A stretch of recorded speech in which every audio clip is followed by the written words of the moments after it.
So, good afternoon, everyone. My name is Laurie Gagan, and I'm the founder of StopSprayingGlyphosate.com. And I am honored today to introduce to you one of my friends and colleagues, Dr. Michelle Perro. Dr. Perro is a veteran when it comes to pediatric care. She has been doing this for over 4 decades. And her book is really what intrigued me to learn more about her. And her book is What's Making Our Children Sick. I believe that everyone should be reading this. Every parent should have her book in their hands. It begins to open our eyes and how our food can certainly make our children sick. She believes that what we have as our own gift of self-healing and her passion, which is like mine, is educating that it all begins in the gut. And we know that for most families who are unaware of the dangers of herbicides like Roundup, glufosinate, and many, many others, that our education needs to focus on the soil that our farmers are using to grow our foods and the herbicides that they may be spraying, because these are the foods that make our children sick. And then what ends up happening is we take these foods into the pantry, and then that's where it all begins for these children. So most families don't have the time to research these toxins that harm our immune system. But this is exactly what Dr. Perro has done. She has spent decades educating on the truth to how these herbicides and other toxins damage our immune system, which can lead to numerous autoimmune illnesses that often go unrecognized as the root cause. So, Dr. Perro, it's great to see you, and I'm really super excited, especially about this interview. I've been a huge admirer of yours now for decades, and especially how you teach in the world of the toxins that we're now living in. And most doctors don't even talk about root cause. They don't talk about the gut. They don't talk about stool, and they don't talk about how these toxins impact us. So let me ask you a question. I'm hoping that you'll give our listeners a little bit of background on yourself and when you got started as a pediatrician.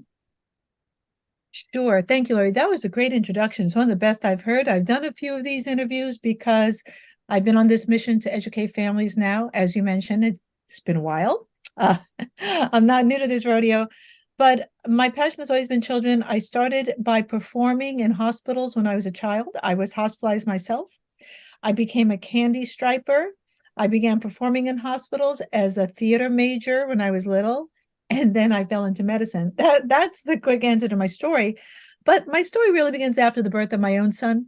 And he had some health challenges. And I had the serendipitous encounter with an MD homeopath who I still adore. Her name is Dr. Ikenze, and she's local in my area in Northern California. And she told me a remedy to give my son, and he was better within 5 minutes. Laurie, I'm a pediatric emergency room physician, as you know. Now your listeners know by training. I don't do it anymore. And I knew there was nothing else for my son. And the second time it happened, it worked again. And I didn't need 3 times. Twice was good for me. To be out. I'm not out. Well, I was soon out of mainstream medicine soon after, but I began this journey back to school. And then when I opened my eyes via one of my moms in the practice to pesticides and learned about GMOs through Jeffrey Smith, many of us have been nursed on Jeffrey Smith's Seeds of Deception book, my whole world flipped. And I knew I needed to work on behalf of children and families once I learned about the connection between food, gut health, brain health, environmental toxicants, and I've been on this path ever since. And I learned the truth it was about 2000, and I started seeing an uptick in chronic gut disorders in kids as well as autism. And it was that moment, and then again, serendipity knocked at my door, learned all about GMOs and spraying and pesticides because I didn't know much before 2000. Well, that's 23 years ago. Didn't know much. I knew, but I know a bit more now. And here I am trying to educate families how to stop the chronic poisoning of our children, mine and yours as well, Laurie. Wow, that's an amazing story. So thank you for that. Oh, So, sure. Dr. Perro, what was your reason for writing the book, What's Making Our Children Sick? I had a very specific motivation. So as I transitioned from this pediatric emergency medicine, acute care, into chronic complex disorders for children, and I was caring for kids with autistic spectrum disorder and autism and pandas and other autoimmune conditions, from IBD to all these different things that I hope people don't know what they are. And if they do, it's like, oh no, I'm sorry, you know what this is. So one of these visits can take an hour and a half. And as you know, in traditional medicine, you're not allotted that much time. And there was only so many people I could see in a day. And within a very short amount of time, I was booked out and booked solid out for a year. You couldn't get even to see me for a year. And I thought, oh no, I can change lives one at a time, but what about the bigger picture? What about people I can't reach? What about people who don't means, access, finances, etc.? And I, as a human, could not live with that. So I had a new neighbor in my neighborhood, literally next door to me, just move in. We're taking a hike together. What do you do? What do you do? What do you do? What do you do? Turns out she was a medical anthropologist from UCSF and wrote many books. And I said, gosh, her name is Vincent Adams, and she co-authored the book with me. I said, wow, Vincent, I have this book on my laptop on my patients, and I've been meaning to get it out. And I said, do you want to collaborate? And we decided to collaborate, and we wrote the book together. And it was, again, serendipity, intentional setting. I don't know, Laurie, the good universe helped me out. And she didn't believe a word I was saying, by the way, regarding in leaky gut, dysbiosis, abnormal microbiome, the gut brain microbiome connection, nutrient deficiencies. Didn't believe a word. She came in and sat with me on my patients. I think it was the 11th or 12th patient. It was a family with two twin children with autism, where she said, I get it, Michelle. And by the time Dr. Adams sat in with me on my 20th patient, she said, 180 degrees, switched. She was totally bought in. We wrote this book together, and we chose 10 of the patients that we saw together to write about. And I'm working on the second book now, because that book was to expose, what's happening to our kids, what's making them sick, the role of this industrial food, like I could say poop, that we're feeding our children. And the second book is Making Our Children Well, tools that parents can use. It's going to be a simple manual at home, and I'm writing it with a nutritionist, pharmacist colleague of mine. So that's in the works literally as I speak. Oh, I cannot. That's how that all evolved. A long answer, but that's how that came about. Okay, well, I can't wait to get my hands on that book. In your opinion, can you explain to our listeners how you feel that the Roundup herbicide, we know there's more herbicides, there's glufosinate, there's 2,4-D, there's Liberty, there's many others that come packaged all in one big bottle of poison. But can you explain how you feel that these awful, deadly herbicides harm our children's gut brain axis? Yeah, I'm going to give you the short, down and dirty answer. How it's all, and there's a good scientific data as well as clinical data to back this up. So the things that listeners need to know about glyphosate are several fold. One, it's an antibiotic. So data for sure, it was patented as an antibiotic in 2010. Plenty of research out of Germany in 2013 and 2015 that showed that it killed off the beneficial microbes and promoted the growth of pathogens such as salmonella and some clostridia, killed off the lactobacilli and bifido. So it kills off these microbes. You need these microbes not only to coordinate and orchestrate your immune function, but these microbes also make neurotransmitters. And those are the chemicals that run your brain. 80% of the calming neurotransmitter, and Laurie, I know you know a lot about this through your own work, is made by your gut microbes. Now, your brain also produces some of these neurochemicals, but the majority is made by your gut microbes. We know they're under attack from glyphosate. Additionally, if There's many things glyphosate does, as well as other glyphosate-based herbicides, but additionally, it's a metal chelator, which means it binds minerals. And it binds the necessary minerals, which are cofactors in the reactions that run, for example, your brain, among many other functions, like zinc, magnesium, copper, manganese, crucial for brain function. So we have this one amino acid-like substance, glyphosate, N-phosphonylmethylglycine. It's a glycine analog. It can be almost considered an amino acid, very small. It can be substituted, glyphosate, for glycine, and that's the work of our friend Dr. Seneff and Dr. Samsel. And so we have this, we're eating it every day. It's in everything.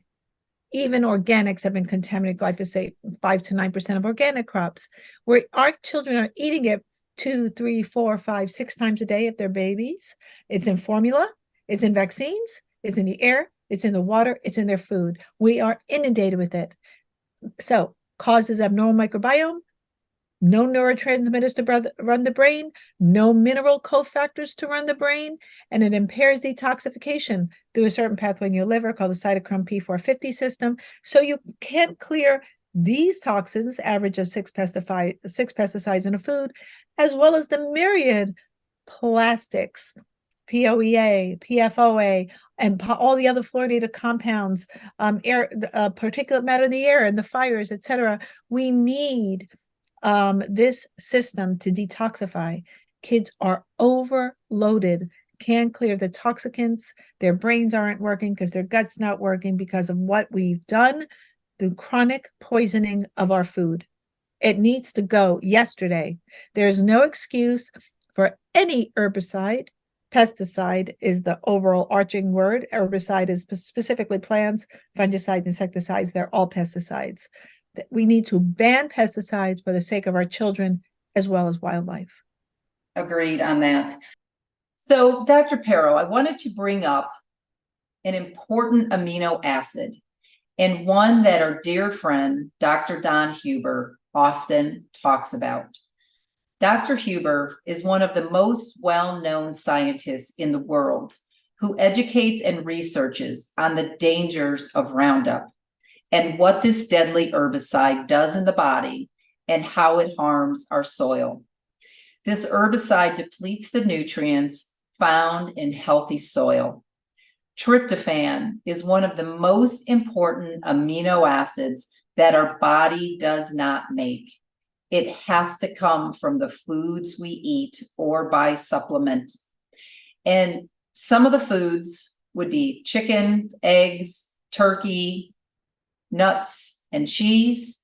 But when the soil equals dirt, meaning it's missing nutrients and what used to be healthy soil, due to the farmers who spray these harmful herbicides, these nutrients are killed off in the soil. Root cause of emotional issues are often missing key amino acids that are found in the body and the brain that come from food. When the nutrients don't exist in the soil, they barely exist in the body unless someone is supplementing them. And most people aren't even aware of what tryptophan is. So knowing that they would need to supplement would be an unknown to them. Tryptophan converts to 5-HTP, which then converts to serotonin. And as you well know, Dr. Perro, serotonin deficiencies can lead to emotional issues as well as gut issues, hence the gut-brain axis. And we know that serotonin deficiencies are on the rise. And when adults and children end up in the wrong hands of the wrong doctor, they often leave their doctor's office with a big pharma prescription that rarely works and comes with many side effects. So education is the key for these families as they start moving over to an organic lifestyle. And I have to tell you, the cost of disease is way more money than the cost of eating organic off of the Dirty Dozen. But why do you think, and this is the thing that is just baffling to me, why do you think that conventional medicine doctors, and there are plenty of really good ones, but for the average conventional medicine doctor, that clients and patients that I talk to, they don't even talk about root cause. They never even get to the gut. I'm seeing more and more of these kids, and this is where the Dr. Raymond side of my brain coaching comes in, that they take these kids, and obviously there's some gut disruptions. It's leading to these anxious thoughts and these sad thoughts and these social phobia thoughts. But why do you think that there is not enough doctors talking about root cause beginning in the gut? So this is why I think it is, and this is my opinion, certainly, because I've been through medical school. I'm a classically trained physician. Now, granted, that was, 40 some odd years ago, but from what I can see, having worked with medical students, which I have, and still seeing the curricula of medical schools, not much has changed in terms of that. They are not taught root cause medicine. They are taught symptom-based medicine. So they are programmed, and when I mean programmed, I mean programmed to think of certain way, that if there is a symptom, that the way you treat it is with a pharmaceutical agent, and you block the symptom. And they're given a year of pharmacology. I was part of that club, a year of pharmacology. I received 2 hours of nutrition. And that was basically, should have been zero. I learned nothing. But additionally, not only is there's no understanding of root cause medicine, and we know that Rockefeller and his brother-in-law, whoever he was, Flexner, drove it out in 1910 with the Flexner Report. Homeopathy, natural medicine, herbal medicine was how Americans practiced medicine until 1910, when Rockefeller brought in his, war product leftover pharmaceuticals from industry, and we've been using them ever since. So that's the model. But there's also an arrogance that's taught, as if that other medicine should be shunned. It's juju medicine. It's invalid. There's no validity to it. And they're not exposed, to, even though some medicines are more acceptable, like acupuncture, for example, here in Northern California, Kaiser, a big nonprofit, in theory, nonprofit medical center, does offer acupuncture, but it's downplayed, poo-pooed, disregarded, and treated as like, the stepchild, the Cinderella story. It's awful. So if you said, hey, what about, let's use some elderberry for that immune function, they're like, yeah, right, as if that's going to do anything.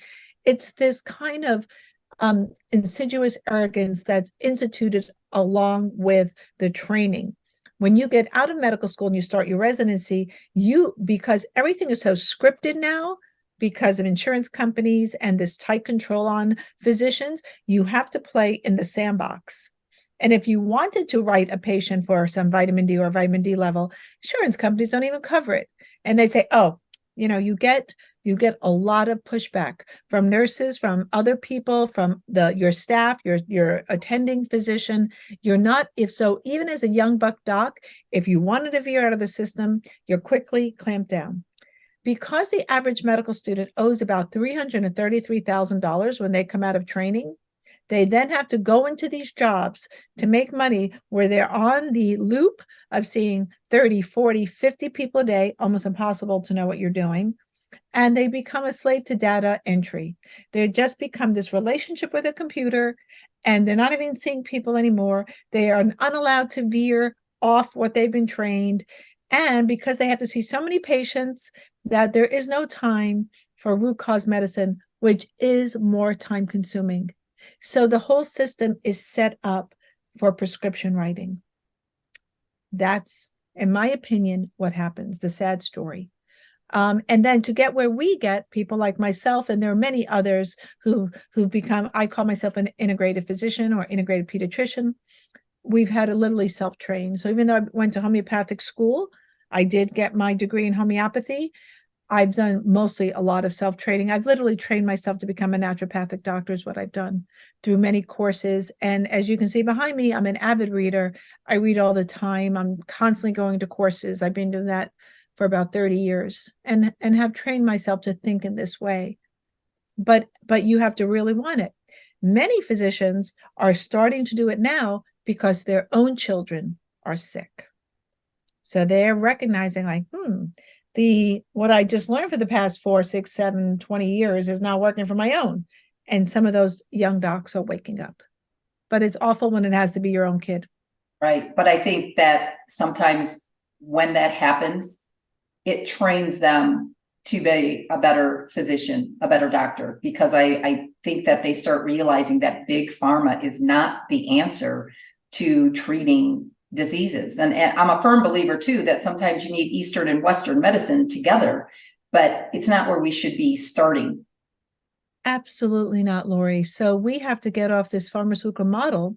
But because most people's insurances are in that model, I've had to work with people, and I give advice to a lot of people I'm still working with on how you get out of the model to support the integrative practitioners, whether it's a chiropractor or a DO or a naturopath or whomever you're seeing, how you can shift your funds to get out of the system to support the type of practitioner most people really want.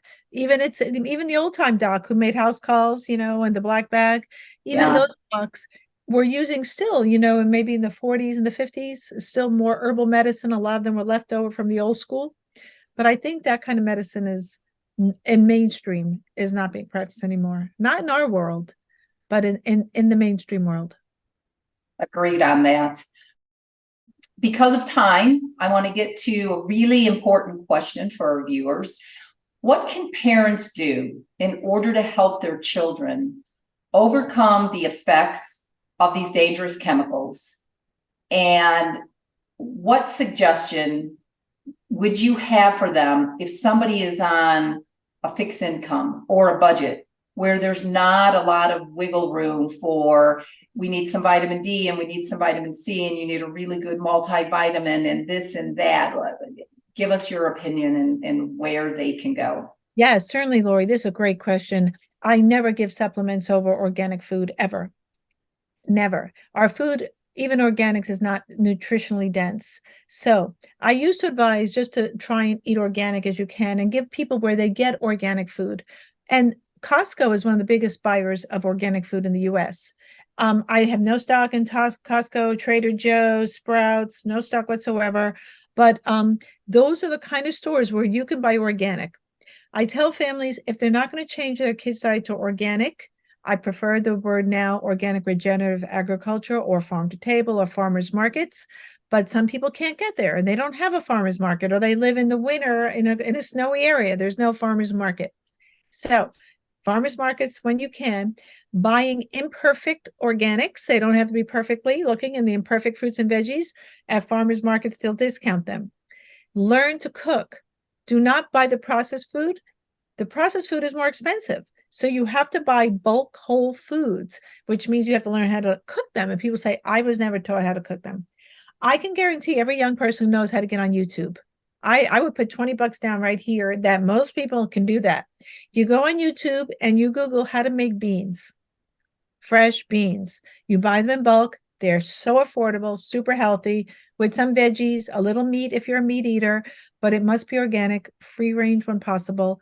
Buy smaller amounts of meat and use their bones. So if you, for example, are near an organic butcher, but you cannot afford the meat, ask the butcher to save you the organic bone. And you can make even a healthier soup with just the bone without the meat, and you don't even need the meat. So we have to teach young people, parents, grandparents even, how to, first step one, they must get into the organic mindset. Get off processed food. It's toxic. Carrageenan, emulsifiers, processed food, soy lecithin, all toxic. Get off it. And increase your water. And most people, I do believe, if you can buy at least a carbon-based water pitcher filter, or if your refrigerator has one, to not drink tap water. So families can stop there. Tap water is unfortunately toxic. A lot of the pipes in cities are old, lead, other heavy metals, neurotoxicants for kids' brains. Oh my gosh, here in California, it's not just Flint, Michigan, Laurie, as we know. And so there are some really good carbon-based filters, Brita, Pure, Zero Water. Those are three that you can take a look at. You can buy them, gosh, even I think even Costco has them, or Home Depot, and make sure you change the filter. You have to change the filter. So if families can just start there, learn from YouTube how to make basic foods, buy in bulk, ask friends, cook together, go organic, get a water filter.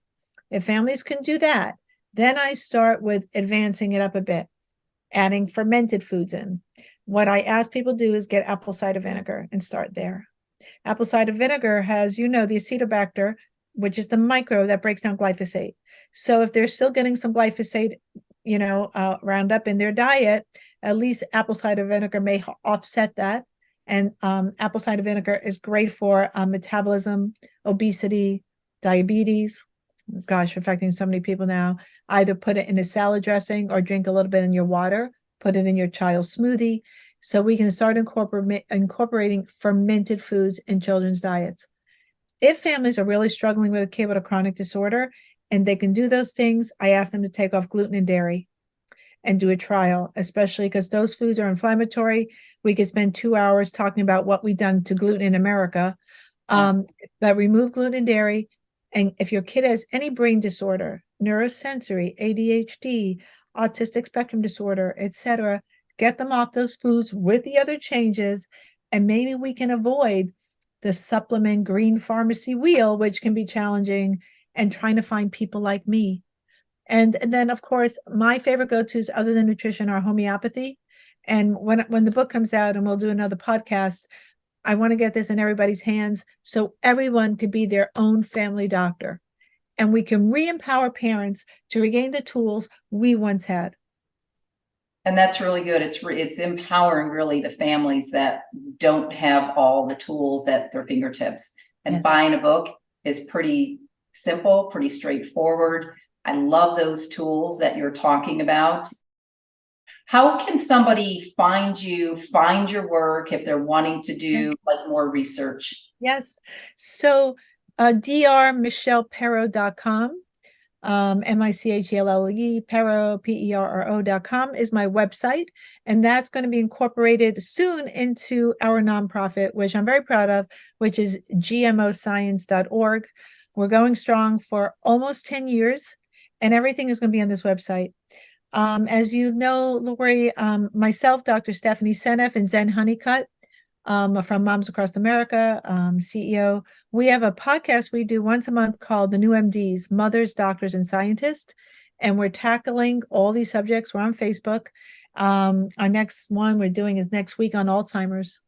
And we have that on Facebook and YouTube. And that will be under All GMO Science. That's what I'm working on literally as we speak, if I can keep my tushy in a chair long enough to do the work.